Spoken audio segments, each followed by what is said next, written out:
വന്നപ്പോൾ അകത്താമ്പിന്റെ അർത്ഥമൂലവാസത്താലവൾ കോപിയാം ദ്രവ്യസ്ഥനം പോയൊരു നീരം അതു ദൈവത് കൊണ്ടുനിന്ന് ചിന്തിച്ചു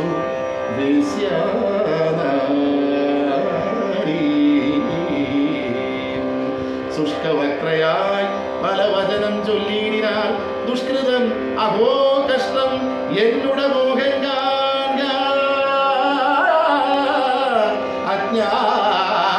അജ്ഞാനിയായിട്ടു ഞാൻ കാമപാശേന വിദ്വ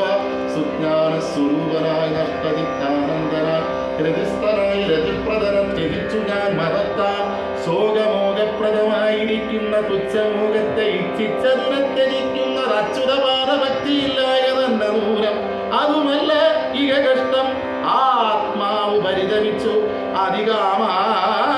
അധികാമാർത്താശയാൽ മോഹിതയായിട്ടു ഞാൻ വെറുതെ പരിഭ്രമിച്ചുഴലുന്നതും ഇപ്പോൾ പെരുത്ത ദുഃഖത്തിനാൽ സംഗീതവൃത്തി കൊണ്ടും നശ്യമായിരിക്കുന്ന വിത്തത്തെ സമ്പാദിച്ചു വിശ്വസിച്ചിരിക്കുന്ന സുഖവും നഷ്ടം കഷ്ടം അസ്ഥിമാംസാദിയാൽ നിർമ്മിതമായ രേഖം എത്രയും ദുർഗന്ധമായി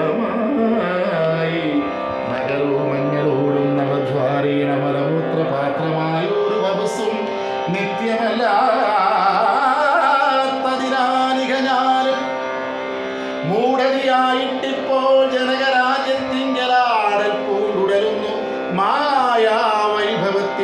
നിദ്രയിൽ സ്വപ്നം പോലെ ഇരിക്കും ദേഹാദികൾക്കെത്രയും കർത്താവായൂരാത്മാവ് തന്നെ നിത്യം സകല ഭർത്താവായിട്ടിരിക്കുന്നതിനാൽ